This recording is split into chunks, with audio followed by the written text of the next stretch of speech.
Yo, what's up, YouTube? They have a reaction for you. This was requested in the comments of my NASCAR video.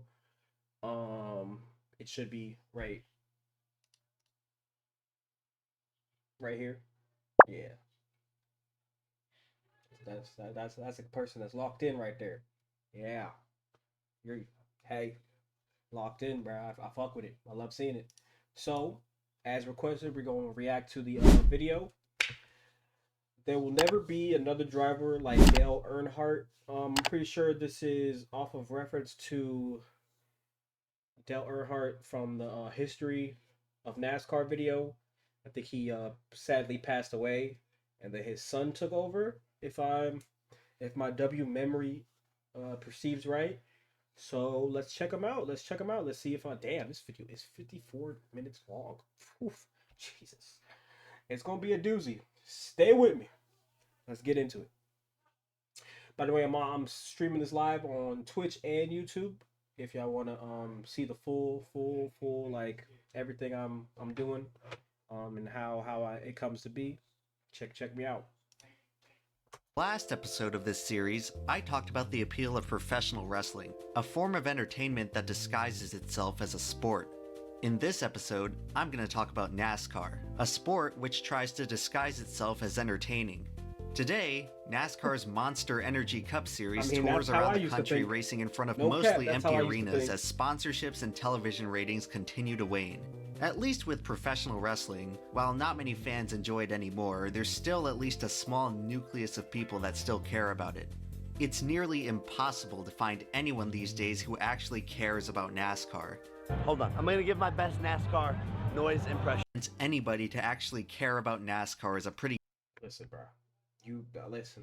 I thought I was I knew for a fact I wasn't the only one, but I know that that y'all also understood. NASCAR fans also understood. I didn't know that.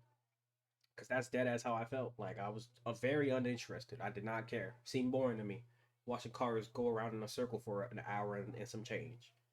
Possibly 2 hours. And then possibly seeing somebody die rarely. That didn't seem appealing to me. But let's see if Dale Earnhardt's story can lock me in. See if he pushes me to keep reacting to it. Cause I won't lie to y'all. If it gets uninterested, I will stop immediately. I will stop immediately. Tall order, but that won't stop me from trying. Because there's one driver in the sport's turbulent history that truly embodies all of the reasons why NASCAR was, at one time, the second most popular sport in America. This is the story of Dale Earnhardt. Show me what you got.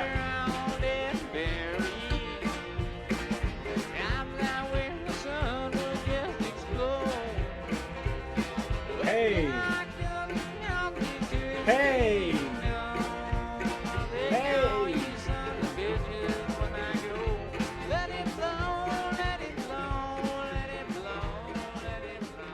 Many of my viewers like to draw comparisons between me and a writer by the name of John Boyes, and it's a pretty fair comparison, considering John Boyes is one of my biggest inspirations as a creator today. Last Halloween, John wrote a short story about a pitcher who sells his soul to Satan and falls away from the earth in the middle of a baseball game. While this story is clearly a work of fiction, it is eerily comparable to the real life and death of Dale Earnhardt. Our story begins in the rural American town of Kannapolis, North Carolina. Sometime in the late 1960s, a young Dale Earnhardt drops out of high school and uses what little money he has to start competing at locally sanctioned dirt track races. Earnhardt most likely shares the same lofty, unobtainable pipe.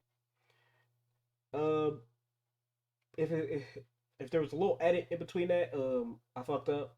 I was recording. I got to like about 9 minutes in, and I realized that the audio wasn't recording, and I wasn't recording. So there was no footage of me reacting to it. So if I you know, kind of a fake reaction for like the next 2 minus 8, 6 minutes, kind of, not really. Dream as all of his competitors, to work his way up the ranks and eventually race in the top series of NASCAR. NASCAR, like Dale Earnhardt, had its origins in the rural American South. The roots of the sport can be traced back to the Prohibition era, where moonshiners, attempting to smuggle barrelfuls of illegal whiskey, would tune up their cars to be able to outride the beach floor surface ideal for auto racing. In the early 20th century, automotive engineers would use the beaches of Daytona to try to break the land speed record. Now this I didn't Eventually, know. record attempts would migrate to the salt flats of Bonneville, Utah, leaving Daytona open for a new frontier of stock car racing.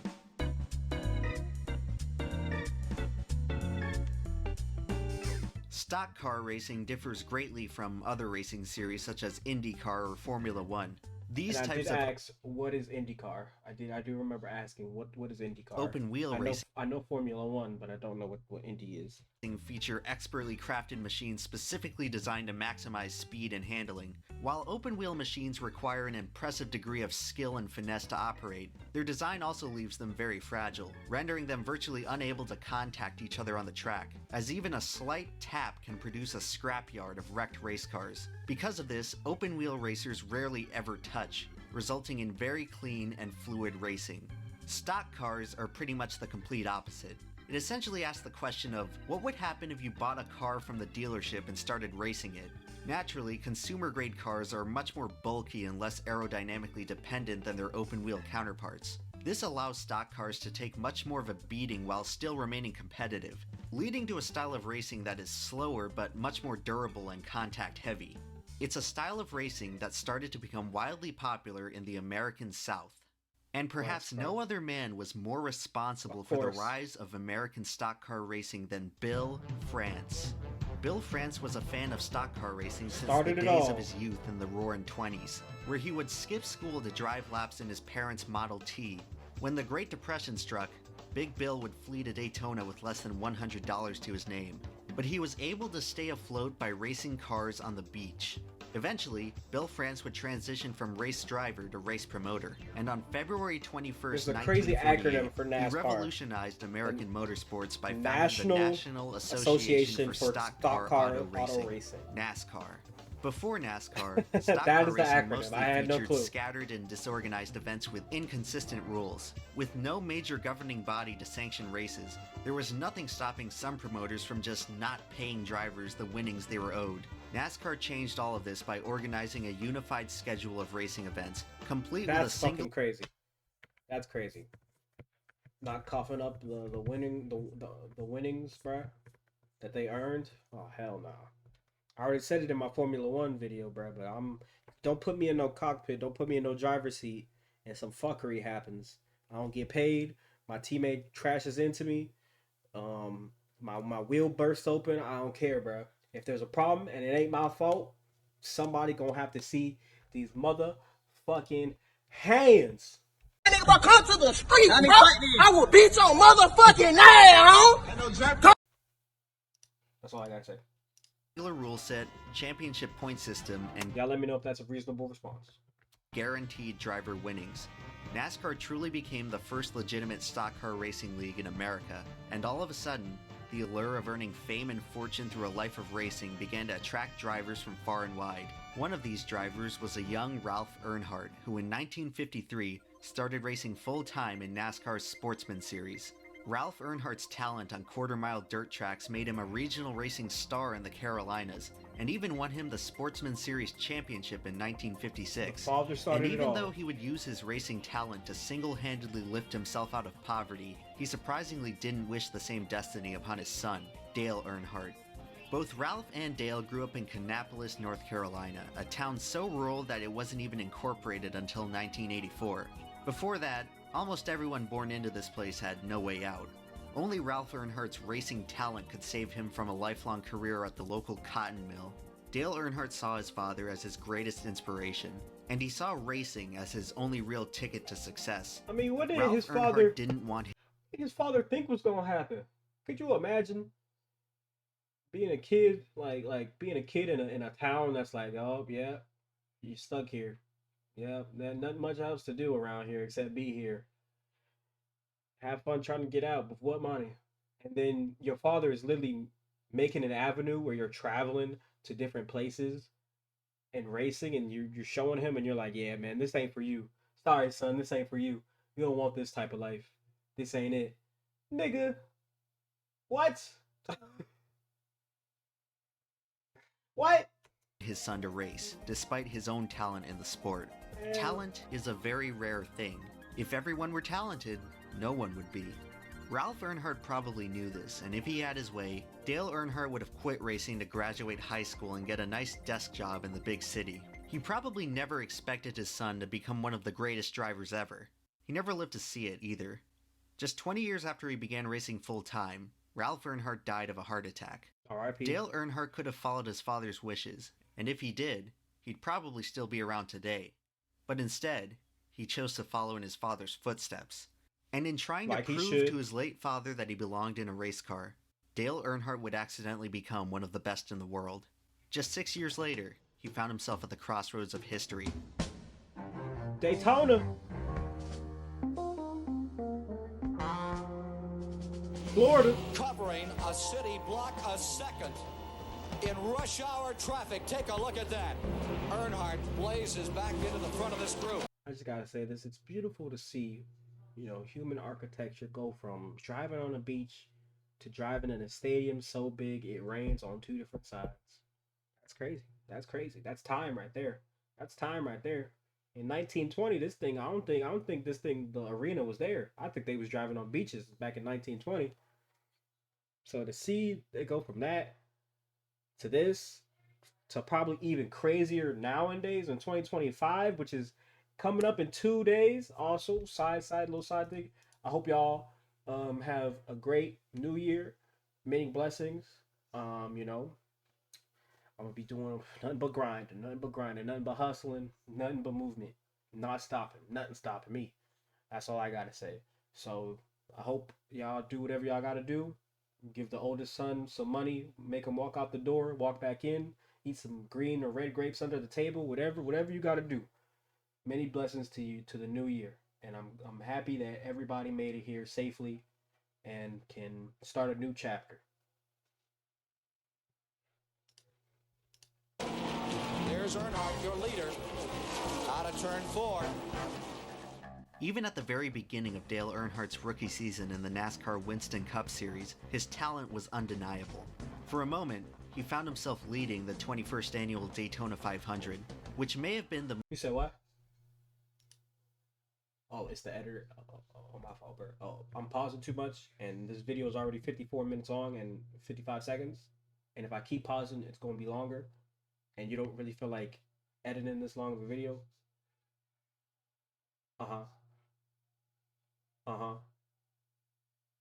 So stop yapping. I'm gonna leave it up to the chat. Chat, do y'all like it when I pause and I have my little inputs and, you know, my little memes, like, you know what I'm saying? Like let me know if y'all just want a nice raw footage, just a reaction, just all the way through. No theatricals, no extra shit. Y'all let me know. Huh? You said don't leave it up to them?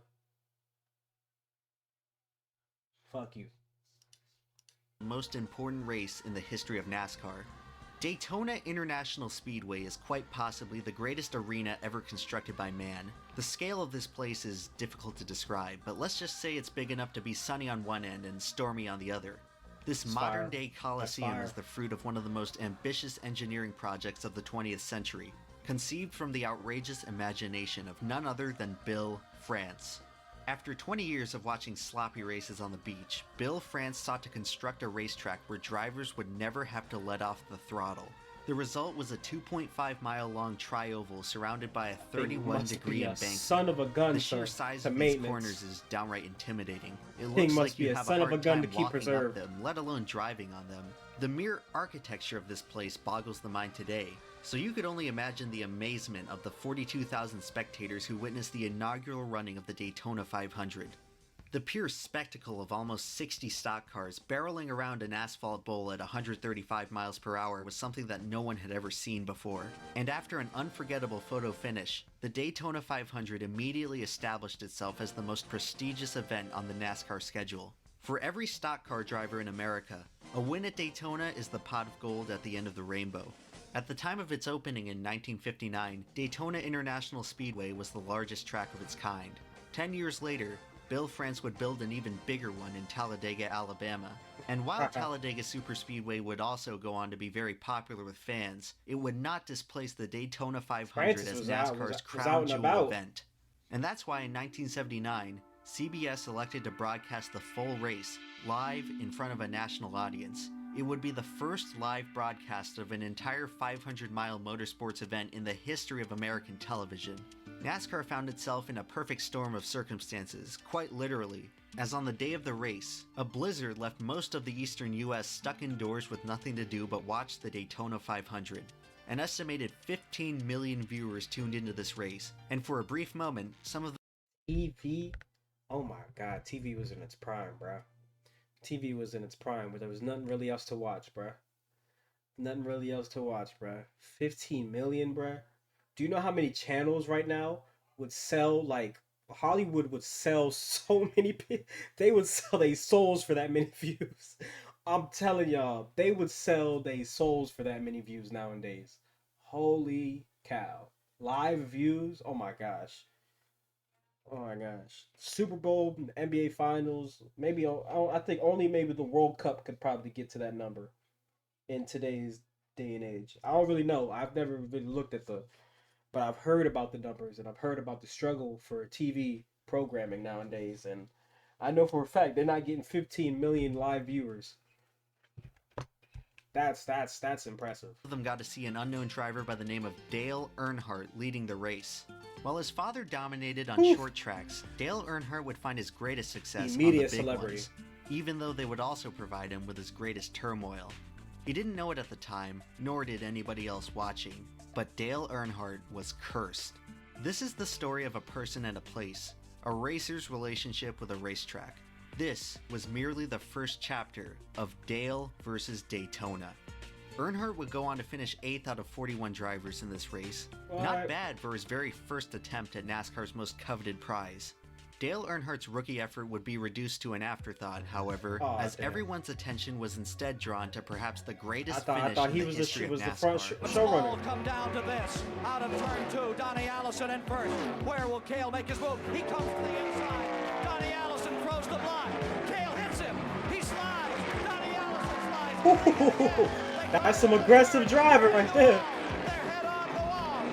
Coming down. Richard Petty is now pulling out in front. Darrell Waltrip is in second. A.J. Boyd is in third. Here they come. Waltrip trying a slingshot. Petty is out in front at the line. Waltrip to the inside. Petty wins it. And here comes.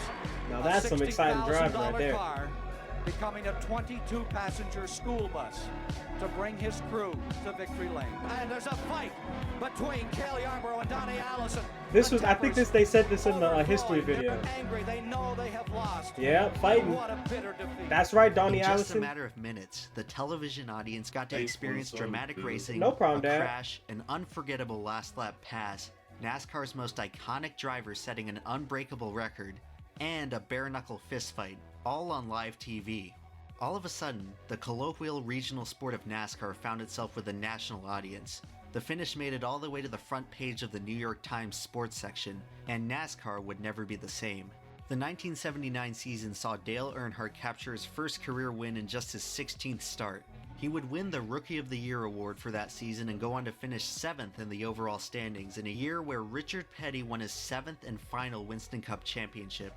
At this point in time, Richard Petty is unanimously regarded as the greatest driver in the history of the sport. Looking at it today, his career statistics seem almost mythical. Petty's 200 career victories Is that crazy? I don't really know. I don't got nothing to refer it to. So is that crazy? 500, 555 top fives. That's a lot. 200. Oof. That is crazy. That is crazy. I could just, hey, you ain't even gotta tell me. That sounds like a lot. Cause all I know is that the races are about an hour and some change. I know that there's qualifiers. I don't know if there was qualifiers back in this day and age.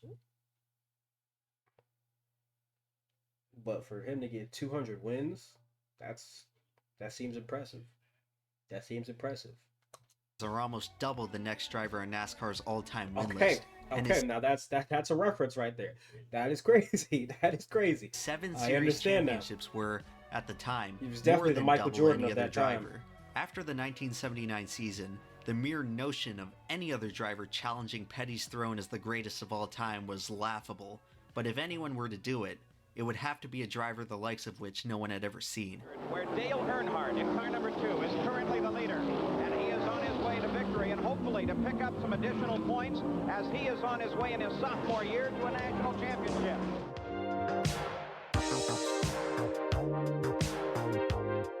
Hey. In 1980, Dale Earnhardt shocked 80s was his everyone year. by winning 80s the was Winston his Cup Malo- Series Malo- championship in just his second. English, motherfucker. Can you speak it? Millennium. Millennium. The 80s was his millennium. Am I using that right? Am I using that word correct? Hey Siri.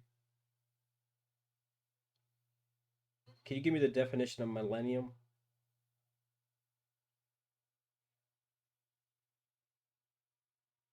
A period of 1,000 years, especially when calculated. I'm just going to use it as a period of time. That was his millennium. I'm just going to use it a period of time. And you said stop pausing and just talking about stop yapping. My fault. In full-time season, only the 15th different driver to achieve the title of NASCAR champion. Already in his young career, Dale Earnhardt had joined some elite company, but he would soon learn that even when you're great, you're still a long way from the best. Although he began with one of the greatest starts to any career in NASCAR history, Earnhardt's car owner Rod Osterlund would unexpectedly sell his race team midway through the 1981 season. Earnhardt reacted poorly to this transition and struggled for the next few seasons while bouncing from owner to owner. After going winless in 1981, Dale Earnhardt had the worst statistical season of his career the following season, finishing the 1982 campaign with an abysmal average finish of 19th, while failing to finish more than half of his races for the year. After such a promising beginning, Earnhardt's Winston Cup career had slammed straight into a concrete wall. I tell you, sometimes it's good, sometimes it's bad. When you do that in a hot car... Oh, we've got trouble in turn 1.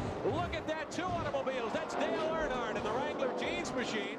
One of Earnhardt's 18 DNFs for the season resulted from a violent crash at Pocono that sent his number 15 Ford skidding on its roof down the embankment of the first corner. The accident would fracture his kneecap, but it wouldn't stop the scrappy Earnhardt from racing the very next week at Talladega, where he would suffer another hard crash. This was surely the most trying time of Earnhardt's racing career. Many at this time began to wonder whether Earnhardt's 1980 championship was just a fluke. But Dale Earnhardt was not like the other drivers. He wasn't racing for the fame or the fortune. He was racing to prove that he belonged. He was racing to prove himself to his late father, and when a man is dead set on accomplishing an impossible task, he will never stop chasing it. When faced with the lowest moment of his career, Dale Earnhardt did what he always did. He waited for an opportunity and pushed forward. Fuck you, buddy. Earnhardt going to turn 3 at 200 miles an hour. Wide that's inspiring right there. Brilliant maneuver by Earnhardt. The checkered flag belongs today to Dale Earnhardt. Stock car racing's all-time winner, Richard Petty. When you need a mower, go with the best. Go with Lowe's. You'll be a winner at Lowe's. Every weekend throughout America, there is great NASCAR racing. I wouldn't be anywhere else. They got their commercial. Got their commercial time.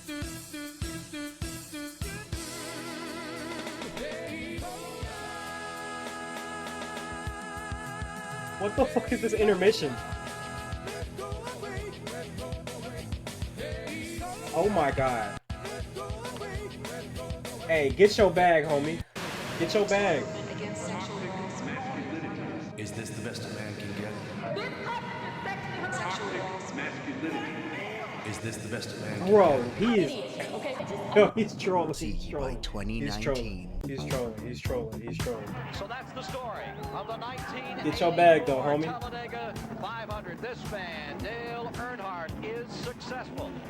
In 1984, Dale Earnhardt found himself with a new owner, Richard Childress, and a new car number, 3.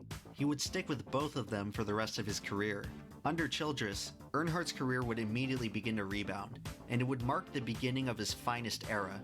By 1986, Earnhardt would be champion once more, becoming just the 11th driver in history to win multiple NASCAR championships. In 1987, he had the best statistical season of his career, finishing the year with 11 wins and his third Cup from the championship. bottom to the top. And after this dominant season, Earnhardt would return in black, embracing his new role as the Intimidator. Now would probably be a good time to explain what exactly made Dale Earnhardt such a potent racer.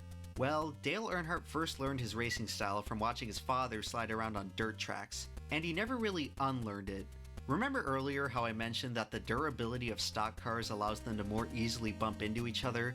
Well, Dale Earnhardt would take this idea and turn his vehicle into a weapon.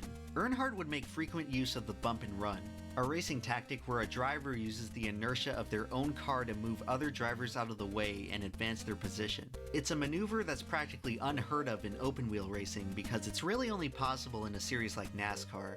Even within NASCAR, the bump and run is still a highly controversial move. Racing purists consider it a dirty tactic, as it detracts from the skill of outlining your competitors. Other fans view it as a valid and necessary part of stock car racing, considering it's a viable strategy that's not against the rules. Your outlook of this issue most likely determined whether or not you were a fan of Dale Earnhardt, as his frequent use of the bump and run quickly made him one of the most polarizing drivers in NASCAR, and his notoriety would only grow as he became one of the most dominant drivers in the sport. That shit seemed dangerous. For many drivers, nothing was scarier than seeing Dale Earnhardt in your rearview mirror. Damn, if you saw the number 3 Chevy behind you, you would either get out of his way, or he would make you get out of his way. For many years, Earnhardt was NASCAR's greatest heel. It's not fair, and they try to race nice and clean. And you know, the thing of it is, you go out and you run as hard as you can all day long, and then him trying to cut you out to outrun it, that ain't the way I was brought up racing. I guess what they were insinuating, don't go run into Dale Earnhardt. If you weren't an Earnhardt fan... That's the W lore right there. W lore right there. Getting the nickname Intimidator because people would run away from you because they was afraid you were gonna pit them. Oh, that's hard. That's hard. It was probably very easy to hate him because there was a good chance you could recall a time when he wrecked your favorite driver. Despite I love a villain. I don't know if y'all know this about me, but I love a villain, bruh. LeBron when he left to go to Miami, loved it. Kevin Durant when he left to go to Warriors, loved it. Spider-Man when he put on the black suit, loved it, man. Earnhardt's tendency to enforce his will upon other drivers on the track, he certainly had his fair share of supporters. Dale Earnhardt raced in real life how anybody races the first time they pick up a NASCAR video game. The other drivers were just obstacles separating him from first place.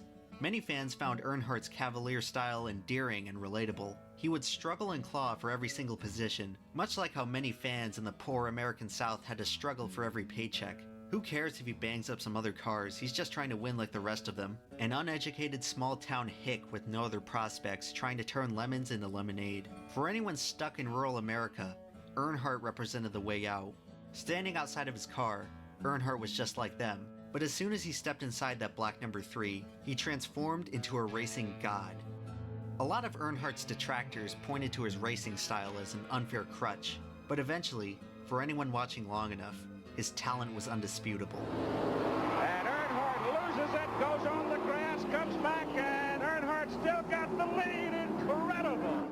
Although Dale Earnhardt remains one of the most memorable NASCAR drivers to this day, he was never the most popular driver. That distinction belonged to Bill Elliott. You know, the thing of it is, I have been not the aggressive driver all my life. You know, I've tried to give and take. Holy shit, he was running it. The fans was, I'm guessing he was the yin to his yang. He was the yin to his yang. He was the Luke to his Darth Vader. The Goku to his Vegeta. I'm liking the lore. But when a guy cuts liking the off story that arc bad and that obvious, it's time to take the other cheek. Awesome Bill from Dawsonville, Georgia, was in many ways a foil to Dale Earnhardt. He, too, came from a racing family and rose to prominence in the 80s as one of NASCAR's best. The soft-spoken and humble Elliott contrasted heavily with the outspoken and brash Earnhardt. Whereas Earnhardt would gain notoriety for his combative racing style, the name of Elliott's game was speed. Over the past decade in NASCAR, the overall speeds of the race cars had gradually risen, especially on the giant superspeedways of Daytona and Talladega. In 1984, Cale Yarborough became the first stock car driver in history to set a 200-mile-per-hour qualifying lap at Daytona. The very next lap, he would lose control and total his race car. Whoa. As the speeds crept upwards, the drivers crept ever closer to the edge of control. Despite the newfound risk, NASCAR's top speeds continue to climb. With each new superspeedway event, engineers and crews would roll out ever so faster cars. And from 1985 to 1987, no car was faster than Bill Elliott's red and white Ford Thunderbird. Perhaps his most stunning achievement came in the 1985 Winston 500, when Elliott cut an oil line and fell 2 laps behind the leaders, only to make up the entire deficit under green and win the race. His car was simply that much faster than the others. Whoa. In modern times, nobody has monopolized NASCAR racing like Bill Elliott. He has raced around this season faster than a person throwing double sixes. He was the baby 2 face. years later at the same event, Bill Elliott would set NASCAR's all-time speed record, 212.8 miles per hour. For comparison, the pole speed for the Indianapolis 500 that same year, the fastest open wheel race, was 215. It's also important to know. Huh?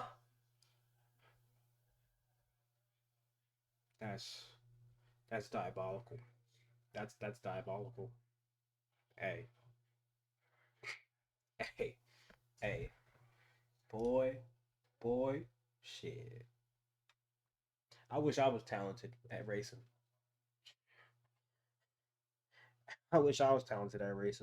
Motherfuckers were not like me. When they ask me, hey, how'd you win? I'd be like, these motherfucking wheels, boy. These goddamn wheels is how I won. That's all I would say. And then I keep it pushing. Note that, on average, a What'd he stock car do? weighs about twice as much What as did he an Indy car. do? How did he do it? Nothing but wheels. There's been a pretty big elephant in the room during this whole video. So far I've talked on and on about the history of NASCAR, but I've yet to explain why people actually like it. I mean, sure, it's easy to cherry pick the sport's most exciting moments, but what about the other 99% of the time is just regular old-fashioned racing? Yeah. What's the appeal of watching cars go around in circles? Tell me. Well, long story short, people don't watch NASCAR for the same reasons they watch other sports. Okay. You can pick up a football and start playing right now in your backyard. You can't just hop in a NASCAR and start racing people. In order to understand the appeal of NASCAR, we have to talk about soldiers, astronauts, and prestige. Being a soldier comes with a certain amount of prestige. Most people find their sacrifice admirable. What you mean what I'm doing, editor? Shut up, bruh. Stop complaining, bruh. I'm tired of you, bruh. I'm following my American way, bruh. Oh, bro. They had the flag, so I had to bring it out, bruh. Where's my theme song? Where's my theme song at? Hold on. 3, 2, 1. America! Yeah!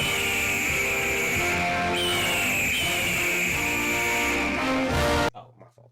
Let me stop. I'm sorry. Hold on. I can't let the flag touch the floor, bro. I'm sorry. I'm going back to the video. I'm going back. Hey.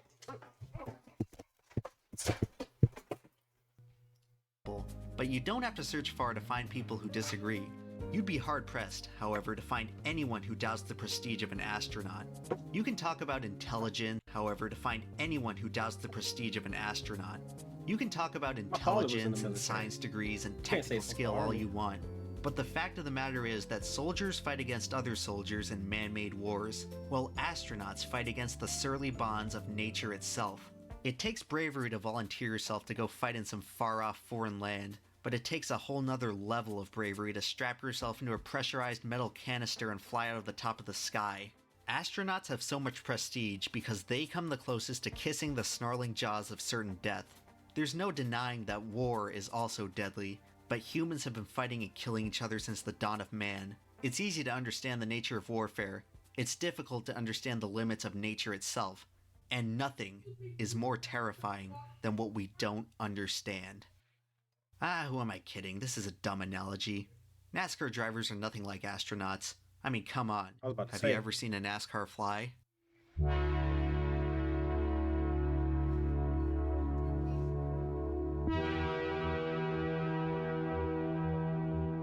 In the race immediately corresponding with Bill Elliott's record-breaking qualifying lap, Bobby Allison would blow a tire in the tri-oval. The back of his car would lift off the ground and sail into the catch fence at nearly 200 miles per hour.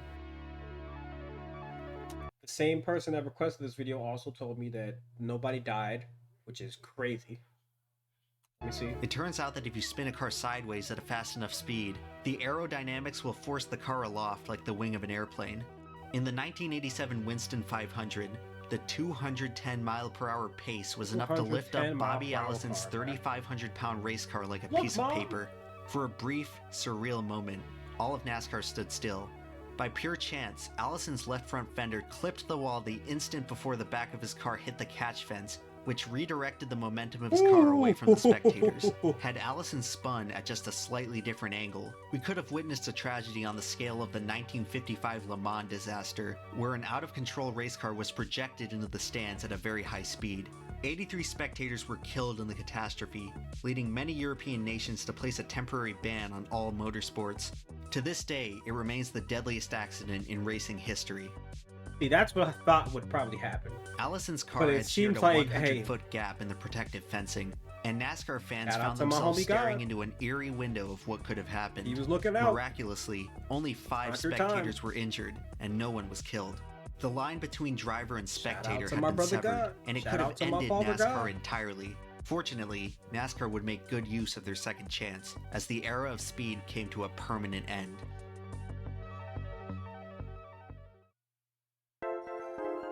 This accident would force NASCAR to implement restrictor plates at all future superspeedway races, which would limit the horsepower of all cars to keep them below dangerous speeds. This would profoundly change the way drivers raced at Daytona and Talladega. Gone were the days of Bill Elliott making up 5 miles under green.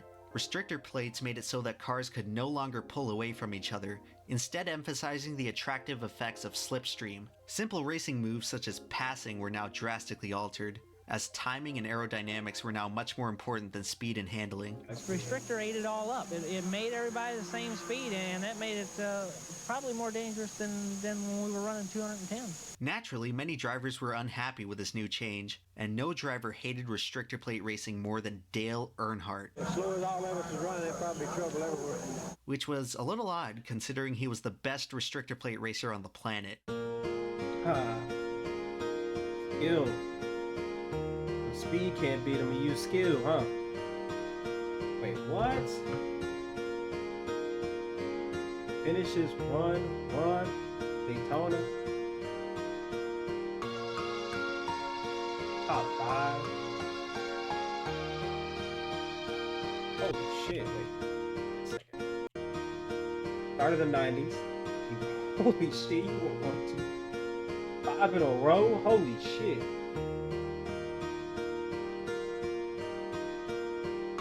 Took all the racing out of it. It was to follow the leader out there. We bumped more today than we ever did. It made a damn fiasco out there. To me, it sounds like a deal for paying from dollars to make it more dangerous. Everybody would be on top of each other, trying to get out, trying to get to the front. All of them. None of them were good. I hate restrictor. It was one of the most dominant runs of any race category in motorsports history, and it happened during a time when NASCAR had arguably its toughest ever competition. The 90s truly were a golden age of NASCAR in popular culture. Attendance and television ratings steadily rose as movies like Days of Thunder drew intrigue from across the nation. Big brands and TV networks were lining up to capture their own slice of the booming NASCAR scene. NASCAR had gone fully national, and it had fundamentally transformed itself from a simple showcase of speed in the prior decade. The sponsors, drivers, tracks, and cars had all changed, but one thing remained the same. Dale Earnhardt was dominating the competition. From 1990 to 1994, Dale Earnhardt would win 4 more Cup championships, tying Richard Petty's record of 7, a record considered by many to be untouchable just 10 years prior. With each new championship, it became harder and harder for people to disregard Earnhardt's success. Although many still resented his racing style, you can't win 7 NASCAR championships without being a pretty talented driver. Earnhardt's detractors were simply running out of excuses to deny his greatness. Soon, there was only one thing keeping Dale out of the conversation for the greatest of all time. Now, you've not won Daytona, right? I've won Daytona, the firecracker race in July, but I haven't won the Daytona 500. That's like the Super Bowl race for us. After 17 years of effort, the Daytona 500 belongs to finally Franklin, do it. Tennessee's Does the curse still stand? Oh, he did it. I won the Daytona 500. Oh, no, that's not him. Daytona 500. In 1989, Darrell Waltrip won his first and only Daytona 500 in his 17th attempt. At the time, he was considered the best driver to never win it, and after he did, everyone was left to wonder about the next best driver to take Waltrip's place. Immediately, many thought of Dale Earnhardt, who had yet to win the Daytona 500 after 11 tries. But surely in 1990, while entering the final corner of the final lap in first place, after leading 3/4 of the race, Earnhardt could put the narrative to rest. They still run single file, halfway down the back straightaway, half a lap to go. Still, Earnhardt now stretching his lead by another car length over Cope. The body can't do anything. Whoa! Earnhardt's car blows up. Earnhardt blows a tire in turn number 3. And on the outside, it is car number 10, Derek Cope. Something amiss on the Earnhardt car. Coming to the line. It's Labonte pulling up, and an amazing finish. Damn. Mentally exhausted. Dale, what the heck happened on the last lap? We run over some debris and cut a Where's right my rear mods tire at, down, bro? David. Somebody get that guy out of Just here, a quarter of a lap away from victory. Not enough view button, bro. In 1991, Earnhardt would damage his car after hitting a seagull, forcing him to pit. He would battle all the way back to second place before crashing with 2 laps to go. Dale Earnhardt fails to win the Daytona 500 again. In 1992, Earnhardt would get caught up in a crash that wasn't his fault. A newfound consequence of restrictor plate racing were massive crashes that would often wipe out over a dozen cars. After a while, these crashes seemed almost inevitable due to the extremely close pack racing that now resembled rush hour traffic, but at 190 miles per hour. One slight error by a single driver could spark a chain reaction that would take many cars out of the race. It was one of Earnhardt's main reasons for hating restrictor plate racing, and he would fall victim to it numerous times. In 1993, Earnhardt would once again lead most of the race, only to finish second after Dale Jarrett passed him on the final lap. Wow, bro. After a 7th place finish in 94, Earnhardt would finish second again in 1995, and again in 1996. Later in the 96 season, Earnhardt would suffer a horrific-looking crash that sent his number 3 Chevy tumbling down the Talladega front stretch. Dale Earnhardt attempting to walk to the ambulance as he walks away from one of the worst incidents in his racing career. While it was known that Dale Earnhardt hated restrictor plate racing, it was starting to look like restrictor plate racing hated him. All those frustrating years for Earnhardt, so close, so many times when it should have been his, and it wasn't. If we get the right help, we're at the right place at the right times. Like I just told Richard, I said, what do you think? You know him better than I do. He said, I've been here a lot of times before, and you can bet he's been in the floor pan right now with that throttle pedal, but if it's racing God's time to shine on that 3, we'll just have to see. As was the formula at this point, Earnhardt ran up front all day and found himself in a battle for the lead with just a few laps to go. And all of a sudden, he found himself on his roof once again. Oh, Jarrett's loose. Down the back straightaway. Big trouble. Earnhardt out. Up and over number 3. And for the 19th time, Lady Luck deals a bad hand. I'm not sure I actually believe in curses, but Dale Earnhardt's misfortune in the Daytona 500 really made me consider it. For some wicked reason, the 7-time NASCAR champion and best superspeedway racer in the world could not, for the life of him, win this one superspeedway race. Earnhardt's gut-wrenching futility at this one event is made even more insane when you consider that he's the winningest driver in the history of the track. No, seriously. By 1997, Earnhardt had won pretty much every stock car event at Daytona multiple times over, all except the one that mattered most. After 19 tries and 19 failures, he should have been completely discouraged. But Dale Earnhardt was not a quitting man. He wasn't even willing to quit this race.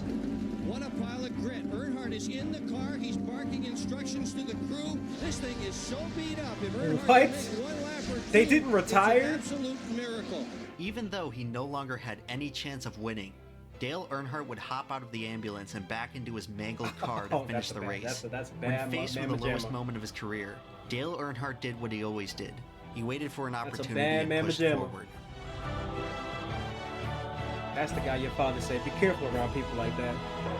You say, why, Pops? There's a slow car crazy. up ahead, and they're trouble coming off a turn 2. Some cars get tangled, and it might be this. Whoever gets back to the start-finish line, they'll get the white and the yellow together. 20 years of trying, 20 years of frustration. Dale Earnhardt will come to the caution flag to win the Daytona 500. Finally, every Goosebumps man moment on right there. every crew has come out to the edge of pit lane to congratulate the man who has dominated everything there is to win in this sport, except this race, until today. They used to boo Dale Earnhardt when he was winning too much. That'll happen if you dominate any sport. But today, when they introduced the Intimidator, the crowd was full of cheers. For all them race fans and all them people have been saying, Dale, this is your year. Dale, this is your year. And boy, a lot of them said it this year. The Daytona 500 is ours. We've won it, we've won it, we've won it. Hey, 98. The hangover from Earnhardt's Daytona 500 victory lasted throughout the 1998 season, where Dale would not win another race and finish a distant 8th in points. Perhaps overcoming the single greatest foe in his racing career was a little demotivating. After winning the 500, Earnhardt had almost nothing left to accomplish. Hey. He could have tried for another championship, breaking the tie with Richard Petty, but both he and a lot of others began to tell that his age was starting to get the best of him. Later in the 98 season, Earnhardt suffered his second hard crash at Talladega in 2 years. In the post-race interview, Earnhardt for the first time ever sounded fed up, exhausted, and demoralized. What was the day like up to that point? It was good. It's not good racing, though. Y'all can talk about all you want. It ain't good racing.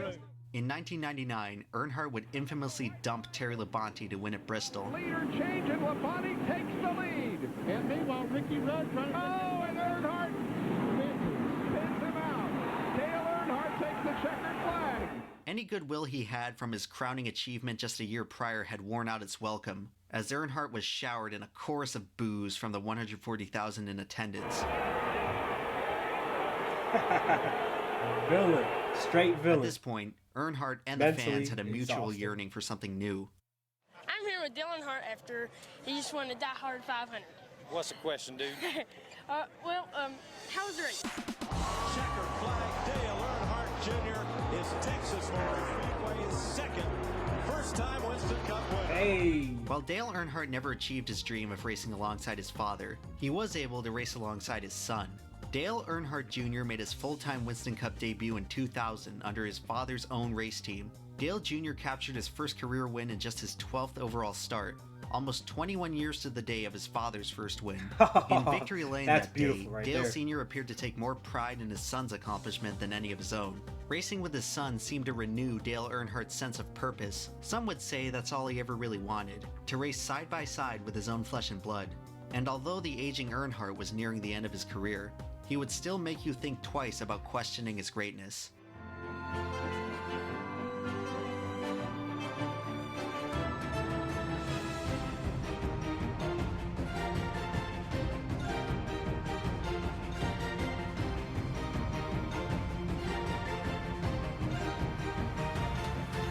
Earnhardt trying to come up through the middle.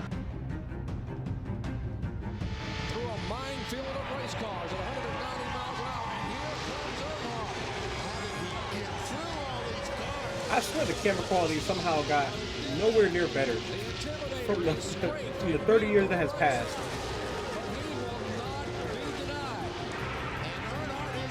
I got some more angles though.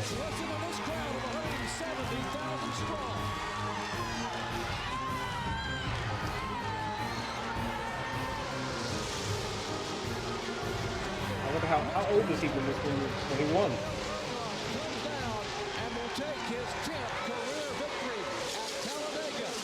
Legend has it that Dale Earnhardt was so good at restrictor plate racing because he could see the air coming off of the other cars and used this ability to perfectly time his passes. Dale Earnhardt's 76th and final career win came, fittingly, in a restrictor plate race at Talladega. But take a look at this moment.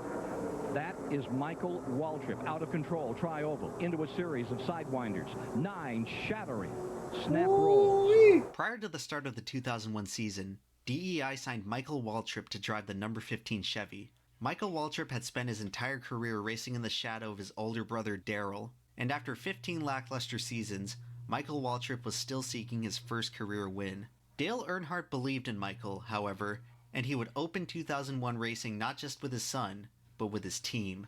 I think all of you know what happens next. It was probably the only thing you knew about Dale Earnhardt. On one February afternoon, Dale Earnhardt would enter his black number 3 for the final time.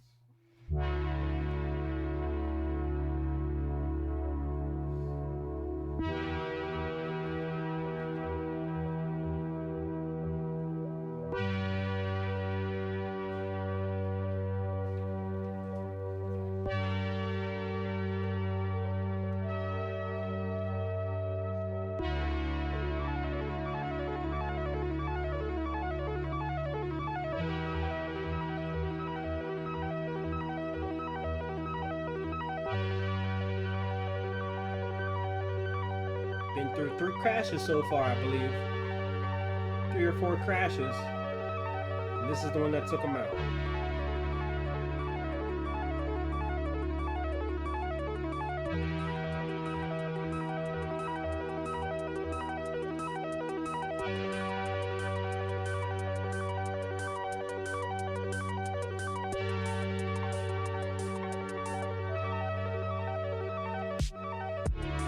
Welcome back to Daytona. Big one, gang. It's the big one. It's what we've all been fearing. This kind of racing is going to happen. A horrible crash on the back straightaway that began when Tony Stewart got turned sideways against the backstretch wall number 20. Boy, and it gets hit by every car in the field. Seems like the Tony Stewart car just took a whale of a ride. God help all of them because there's no place to go. And on fire. Incidentally, the crash would leave Dale Earnhardt in 3rd position behind the DEI cars of Dale Jr. and Michael Waltrip. As the laps wound down, everyone began to realize that Dale Earnhardt wasn't trying to win the race. Rather, he was holding back the rest of the field so that his team could win instead. Dale managed to hold off everybody until the final corner of the final lap. No. 3 wide behind them. You got him, Mikey. No. You got him, man. You got him. Get him in the No. patrol car. No. Big trouble. The cameras cut away from the accident. It should have been one of the happiest moments in NASCAR history, as Darrell Waltrip joyfully commentated his brother's first win on the grandest stage of all. A storybook ending to a picturesque day of thrilling, action-packed racing. And then the cameras cut to Dale Earnhardt's crumpled vehicle lying at rest in the infield grass. Nobody knew it at the time, but the greatest tragedy in NASCAR history had just occurred. Dale Earnhardt, NASCAR's greatest driver, was dead at 49. This is undoubtedly one of the toughest announcements that I've ever personally had to make. But after the accident in turn 4 at the end of the Daytona 500, we've lost Dale Earnhardt.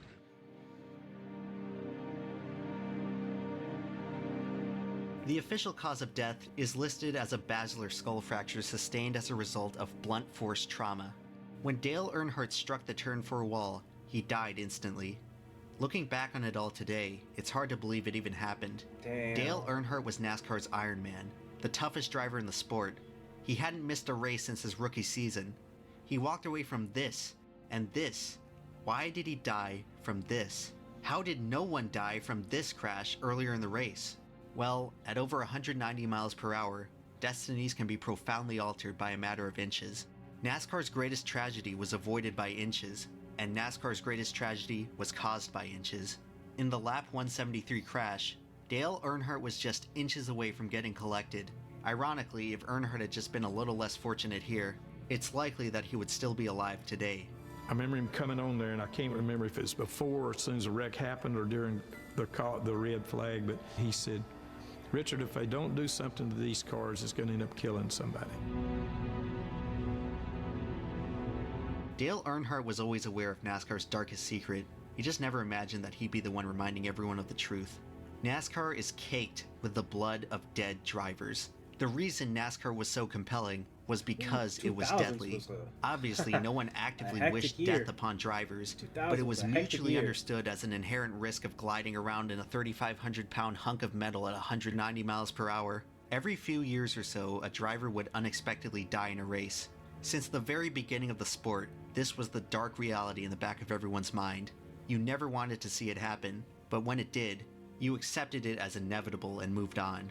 Dale's death was very different, though. Many racing fans still haven't moved on.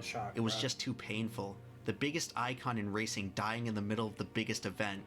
Imagine if Michael Jordan died during the NBA Finals, or if Tom Brady died during the Super Bowl.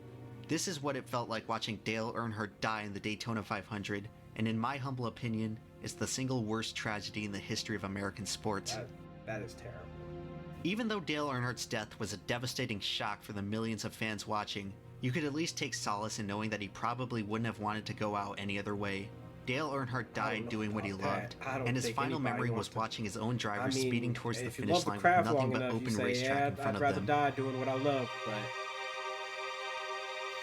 maybe in a bed, saying goodbye to his loved ones would probably be more fitting. How do you feel about that? Oh, yeah, that's a big statement. I don't, I think my dad was the greatest when it comes to racers. For as much as he accomplished, no one knew for sure if Dale ever felt he proved himself to his father.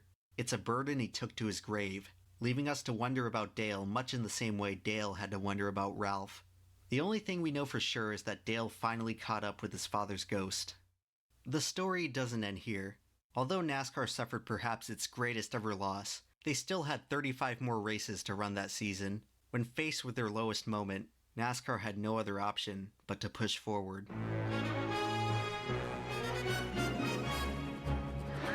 Park has the run off the high side. He clears the body, and Steve Park scores the second straight win for Earnhardt Incorporated and the second win of his career.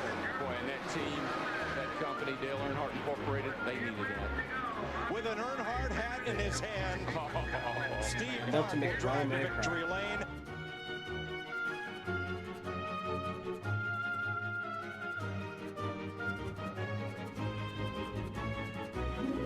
Just like a year ago, he's going to get him, though. Here they come. Get him. Gordon got loose. It's Harvick. Harvick by inches. Harvick by inches. A replay of a year ago with Dale Earnhardt and Bobby Labonte. Look at Kevin Harvick as the fans saluted Dale with the number 3 on the 3rd lap. Kevin Harvick salutes him on the way to victory lane. They ask you how they won. Say these motherfucking wheels. And they ask you how you won. Say these motherfucking wheels. What could be more special?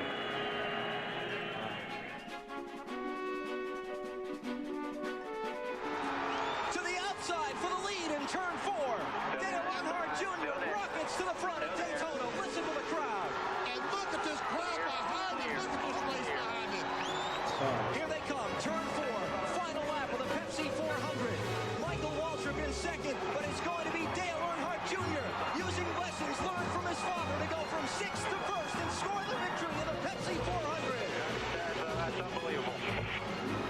Yes! Man behind you did it for you. You guys celebrate. Love you, man. You did it. That celebration must have been emotional. That celebration was probably emotional. And with the most cathartic moment in NASCAR history, Dale Earnhardt Jr. would win at the track that took his father's life just 5 months earlier. For many fans, this win was enough to heal the wounds from the tragedy of that year's Daytona 500. Some fans thought this finish was literally too good to be true, and that NASCAR rigged it. A compelling theory until you consider the years of DEI restrictor plate dominance that followed. From 2001 through 2003, DEI carried the torch of Dale Earnhardt's restrictor plate prowess by winning 9 of the 12 superspeedway events. In 2004, Dale Jr. would achieve what took his father 20 years, by winning the Daytona 500 in just his 5th attempt. The legacy continues. Dale Earnhardt Jr. wins the 46th Daytona 500. Following the death of Dale Earnhardt, NASCAR would work to implement an unprecedented amount of driver safety improvements, most notably the Hans device, safer barrier, and car of tomorrow, to make sure that an accident like Dale Earnhardt's could never happen again. I remember that the car of tomorrow was supposedly hated, that people hated this car, that it's disgusting, that they don't like looking at it. Ooh. I guess the car of tomorrow did not fucking work. Not at all. Holy shit. That is worse than any crash I've seen so far. Incredibly hard impact. Look into the safer at barrier. that! Look at that safer barrier right there. How it just crushed all that stuff. He is out of that. Look at that. Hey, I guess it worked. To the fans. My goodness. Okay. And to this day, Hands Dale device. Earnhardt still remains NASCAR's last fatality. W Federation. Unfortunately, NASCAR's great strides in driver safety may be the only positive news for the sport in the past decade. Attendance, sponsorships, and television ratings have all drastically declined in the past 10 years, leaving the few remaining fans to wonder what exactly drove everyone away. Some people blame the recent mismanagement from Brian France and other NASCAR executives. Some people blame the chase and other gimmicks that have alienated NASCAR's core fan base. I still don't understand the chase. I still don't understand it. Nobody answered my question if how the playoffs works or whatever the heck it's called. Some people blame the lack of interesting or relatable drivers. Some people blame the recession and how it hit NASCAR's core audience the hardest, preventing them from going to races. If you ask me, however, the main reason so many fans stopped watching NASCAR is, ironically, because it got safer.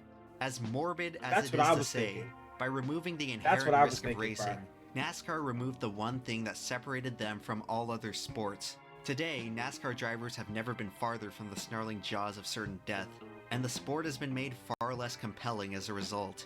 Say what you want, but for some reason, us as human beings as a whole, man, carnage and just the things that you would normally call bad, we love to stick to. Love to stick to it, man. I mean, it just like how he said, like somebody died, and then like all it took was like another race, and then people were like, "Hey, it happens. Our wounds are healed. You know, we will mourn the loss, but we got to continue on." And then it just becomes a normal. Like, hey, that's crazy. Shoot, I mean, that's crazy. Not sure where Carl's going. Maybe he thinks if he runs across the start-finish line, that'll count. That's what he's doing. That's what he's doing. He's like a you know how he is. He's an athlete, a marathon runner. I want to finish the race. And he did, yes, to a standing ovation from the crowd. Shades of Ricky Bobby. Ever since that fateful day, NASCAR fans have been trying to fill the void that Dale Earnhardt left. There's the driver who carried on his name, Dale Earnhardt Jr. Following his father's passing, he became NASCAR's perennial most popular driver until his retirement in 2017. Seal Cup Although he championship? finished with a respectable 26 career wins, Wow. Dale Jr. failed to capture a single championship and could never live up to his father's godlike legacy. There's the driver who carried on his car, Kevin Harvick, who was able to capture at least one championship and his own Daytona 500 victory. A successful career for sure, but not much compared to Earnhardt's. There's the driver who carried on his title as the 7-time champion, Jimmy Johnson, who in 2016 became the third ever driver to accomplish this feat.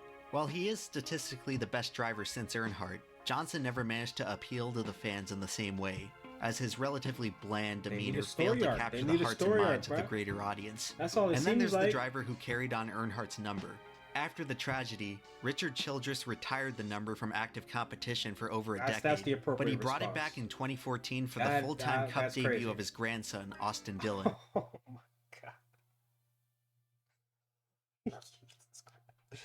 No, bruh. No way he did that, bruh. No way he did that, bruh. No way. No way. No way. If he didn't perform well, I'm pissed. In 2015, at the finish of the July Daytona race, Dillon would suffer a gruesome-looking accident where his car was launched directly into the catch fence. For a brief moment, every fan watching tensed up in horror after witnessing what they thought was the second fatality in the 3-car at Daytona. Incredibly, Austin Dillon walked away from this with only That was a minor sign. injuries. Take that Some number have the called him fuck the off. luckiest driver in NASCAR today, Take that number but his off luck that hasn't car. contributed to much success on the track. So far, after 5 full-time seasons, was a sign. Dillon has Take only that 2 number wins off to his the name. car One immediately. of those wins came in the 2018 Daytona 500. As 20 years after Earnhardt's storybook victory, the 3-car returned to victory lane at Daytona. And here it comes with the number 3, 20 years ago.